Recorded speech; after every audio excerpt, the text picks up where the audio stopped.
What's going on, everyone, and welcome back to Movie Emporium's spoiler-filled ending explains video for Last Night in Soho. Once again, this is directed by Edgar Wright. So, if you like this channel, awesome, hit the subscribe button to join Movie Emporium, hit that notification bell at the top to find what's coming next. If you like this video, awesome, hit that like button, as well as commenting below on any video to watch, including this one. So I'm assuming if you're watching this video, you have watched Last Night in Soho by now. If not, please watch it and then come back and watch my spoiler-filled review. So, Last Night in Soho, Edgar Wright, horror film, thriller, all that good stuff. Anya Taylor-Joy, Thomasin McKenzie, Matt Smith. This film is an Alfred Hitchcockian thriller / Twilight Zone thriller. It's a story of a young woman who's going to London to be in fashion school, and I didn't want to spoil anything about this movie in the sense of like what she is able to do and comprehend in this movie on the aspects of looking in mirrors. Every time she looks in mirrors, especially in the beginning of this episode, she sees her mom. So there's something there on a tragic level or maybe a mystic level. It just all depends on how your view of the film, where the mirrors come into effect in a really kind of interesting and very Twilight Zone-y way in a lot of aspects, where the things she views is through a mirror or a reflection or anything in that nature. The thing that we talk about on my podcast, I'm going to promote my podcast real quick, of the Fifth Dimension of Twilight Zone podcast, is Rod Serling and his crew and the use of mirrors. Now, every Twilight Zone episode doesn't use mirrors, but mirrors are an effective way to tell a story where you can see both angles from a character's point of view. For instance, you can see the character, you can see their kind of dynamic features, and then you have the other character and so on and so forth. So using mirrors makes a lot of sense, especially in this movie, because of the way it reflects like how we want to be and who we want to be and the dangers of all that. That's what this movie kind of conveys in a lot of aspects, is the dangers of, you know, us being something more than we want to be and how that can affect, you know, the world around us and stuff like that. But as a spoiler discussion, this movie centers on Eloise's character. She goes to London. She has a lot of troubles in London at the boarding house or the room house or whatever she's staying at with these young girls who are just dickish in a lot of aspects. She meets this young guy named James, who is this individual that's also in fashion school that she kind of has a romantic interest of. And she just decides that she's just tired of it. She moves to this one-room flat at this place of this woman named Mrs. Collins, who's played by Diana Rigg. And it's like the perfect like little flat. It's nice and beautiful. And when I say flat, like apartment and whatnot, she's gonna rent it out. It's just very beautiful. It's very 60s in style, which fits her aesthetic. She's a, you know, Eloise or Ellie's a very 60s style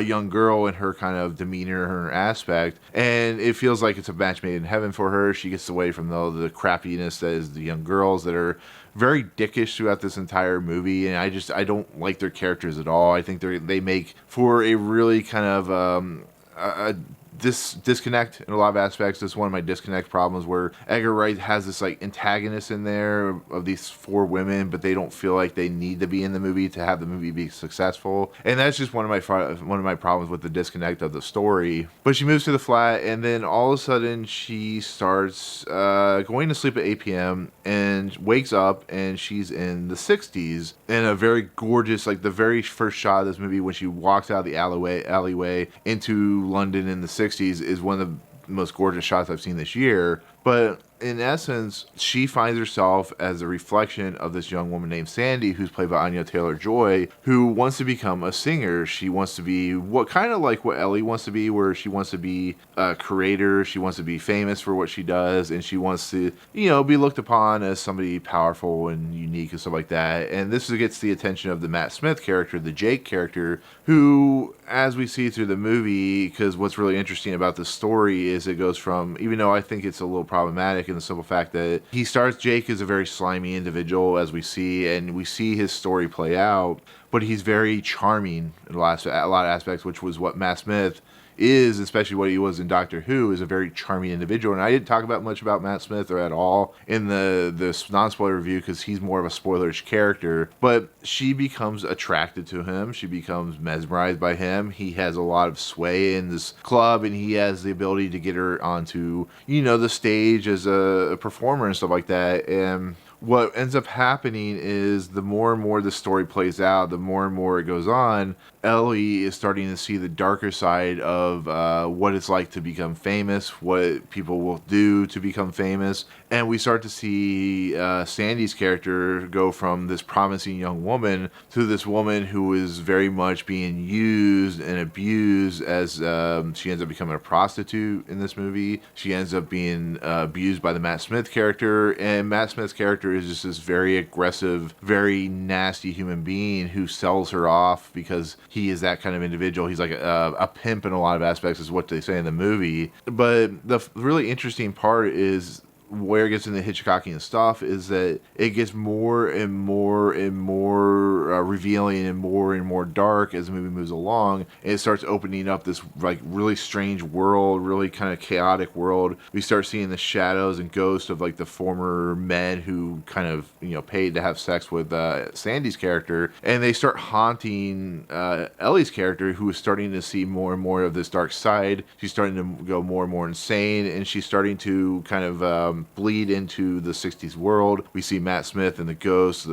the men kind of, you know, following her and stuff like that, and she's freaking out. She goes, works at a pub, and there's the pub is where Terrence Stamp's character comes into effect. We think Terrence Stamp's character is the Jake character, so she's constantly trying to get him to confess. And what we end up finding out is not only is Terrence Stamp not that guy, not Jake's character, but there was a scene where these men in like a montage scene keep giving Sandy's character alcohol and say, "You're very attractive," and "What's your name?" And "That's a beautiful name." There's this one guy who is a cop who is there and trying to help her, saying she needs to get out of the scenario. And that's the Terrence Stamp character. And Terrence Stamp was that cop who tried to help her, and she created her own problems. And that's a really kind of interesting thing. But the thing that, before I get into the ending explains and kind of more about the film, the things that were bothering about this movie is not the stuff in present day, which I found kind of interesting. It's a little bland in its own right. But when you go into the 60s, every time she goes in the 60s, it flashes an indeterminate amount of time.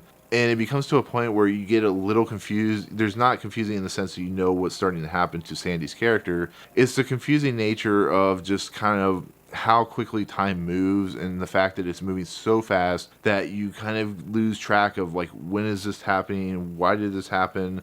I would have loved to see a lot more. I mean, they could have made this 2.5 hours and I'd be perfectly fine. Not some people wouldn't, but you know, add more context, add more content into Sandy's view, how she started slowly falling into this pratfall of the situation. You know, more of Matt Smith's character, more of the 60s. I think the 60s stuff is so fascinating and what Edgar Wright's trying to tell, that when it gets into the story, it feels like it's disconnected, where it feels like you're going and getting only small pieces, which makes it feel like the Edgar Wright needed to get to certain points at certain sections, and the way it's written just really falls off a cliff in a lot of aspects. It really feels like he was trying to juggle too many different scenes, and those scenes were slowly kind of falling apart as the movie moves along. And like I said, it's a movie that's going to, in the end, I'm going to start loving as I watch it more and more, because it really has that Hitchcockian vibe. You get to the very end, you get that reveal that ends up happening, but what also makes it a Twilight Zone episode is just the aesthetic. You're getting these characters, you're getting the kind of overarching themes and story arcs and stuff like that. You know, how to be careful in a big city, or be careful about stardom, and be careful who you talk to and stuff like that. This is a very feministic tale, feministic view of the world about how men use women in very unscrupulous ways and so on and so forth. It's that story. It's these stories we're starting to get, which a lot of people don't like for some reason. I have no problems with it. But when we get to that point where she witnesses Anya Taylor-Joy getting stabbed in a vision, which the James character, you know, they're getting ready to have sex and stuff like that, but James is freaking out because she's seen Matt Smith like trying to strangle Anya Taylor-Joy's character, and then he starts stabbing her. Some really cool scenes, like some visuals and stuff like that. The visuals in this movie are absolutely fantastic because the use of, like I said, the mirrors, and we see the reflection of, like, for instance, we'll see Thomasin McKenzie's character in the mirror. We'll see it reflected with Anya Taylor-Joy, and then Matt Smith's character will come into the scene, and he'll look at Anya Taylor-Joy, but he'll also be looking at Thomasin McKenzie, like the reflection, stuff like that, so which is really cool. And there's some other cool, very Edgar Wright stuff in this movie. But you know, when Anya Taylor or Matt Smith starts stabbing Anya Taylor-Joy, there's just some really cool effects with the up close reflection on the knife of her eyes and stuff like that. We also see, like I said, the ghost stuff where we start seeing the ghosts like haunt her more and more. We see Matt Smith's character haunting him more and more, and that's just really cool stuff. Like I said, even though it's really disturbing, even though it's really graphic, just the nature of like how kinetic that scene is really kind of turns the tide of this film to the point where she's trying to do the detective work, which will lead into, like I said, that Hitchcockian ending / Twilight Zone ending in a lot of aspects, which you can tell that he's really inspired by these types of thrillers for a lot of reasons, just because they're very intricate in what their storytelling is. There's a lot of messages you can throw out there, and you can tell that Edgar Wright just has a passion for that concept. You know, that's why I like Black Mirror so much, because it has the Twilight Zone concept of using technology, and it uses it in such a great space that it works really, really well today. But as everything is said and done, unfortunately, Terrence Stamp is hit by a car because she's trying to get information from him, the Ellie character. It leads to her and James going to leave, or at least Ellie's going to leave the city because she just can't handle London. You know, her grandmother warns her that London can eat you alive, and that's kind of what it does to Ellie's character. And we get to the end, and Miss Collins is one of those people who there's something about her that you don't entirely suspect. Diane Rigg is fantastic in this movie, by the way, and Ellie goes in to get her stuff. She wants to talk to Diane or Miss Collins' character to kind of get some information. And what's really interesting is when Miss Collins starts talking to Ellie's character, and there's a moment where Ellie drinks tea, which is reminiscent of Get Out. Miss Collins goes into because she's been, you know, because Ellie went to the detectives and the police, and they came and talked to Miss Collins. Well, Miss Collins reveals that all the bodies that she's been seeing, all the deaths that she's been seeing, is because of Sandy. Now, go with me for this for a second.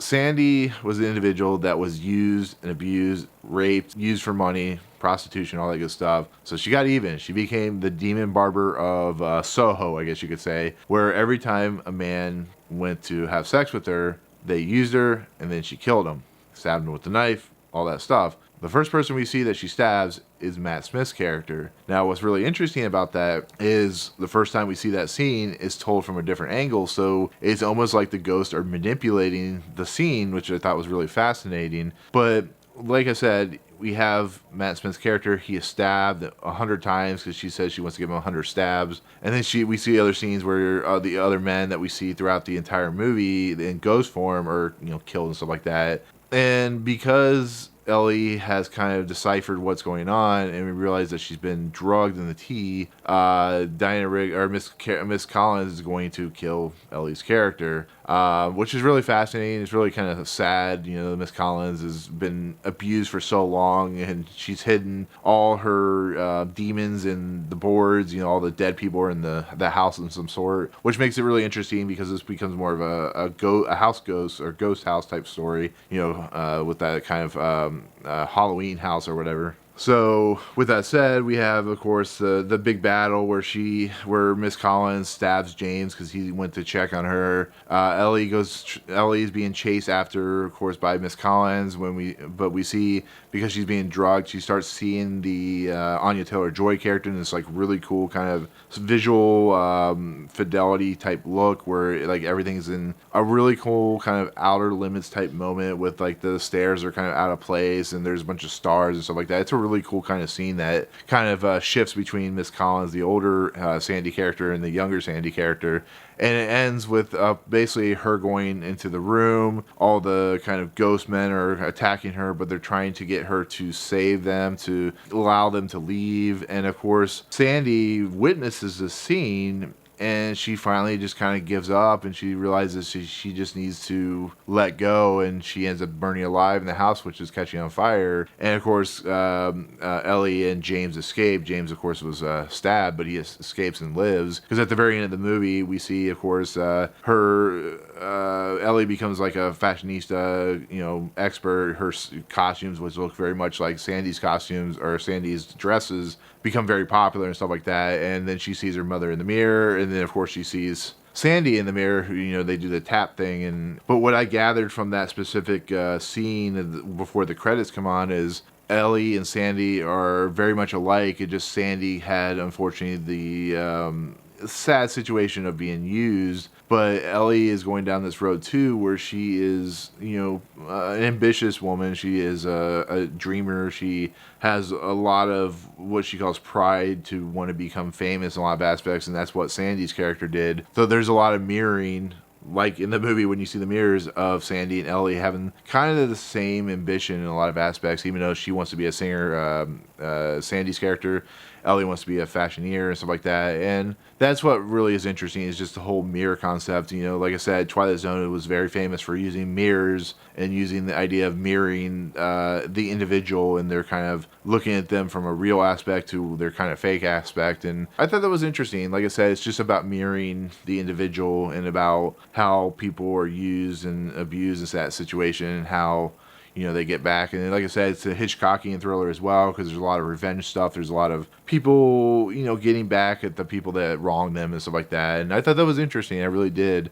I just wish the story was more, less convoluted, more structured, and didn't feel like it was trying to rush to the ending to get our conclusion. And not every Edgar Wright film is like that. I think Scott Pilgrim is a perfect film. I think, Baby Driver is a great film. I think like Shaun of the Dead and Hot Fuzz are perfect films and stuff like that. And it's a film that has so much ambition and so much drive and so much passion that the story does fall under the weight of what it's trying to do. And I don't think it's like the worst film I've ever seen, but you can definitely tell the seams where they start to kind of slowly unravel. And that's just a problem to me. Like I said, the 60s stuff is fantastic and gorgeous. Like when it time jumps and stuff like that, it can get a little confusing in my own opinion, I guess you could say. So that's kind of where I lean on a spoiler discussion / Andy explains of this movie. But with that said, that's gonna be my spoiler filled discussion / Andy explains for this film, which is Last Night in Soho. Thank you so much for watching. Comments below now that you've seen this film. What's your overall thoughts on the actual kind of structure of the movie, the ending portion of this movie? Is there anything else you want to throw into this movie to kind of give me a little explanation of what you think, all that good stuff? But otherwise, if you like what you see on this channel, hit the subscribe button to join Movie Emporium, hit that notification bell at the top. The fun's coming next. If you like these videos, awesome, hit that like button, as well as we'll see you on the next video. Peace out.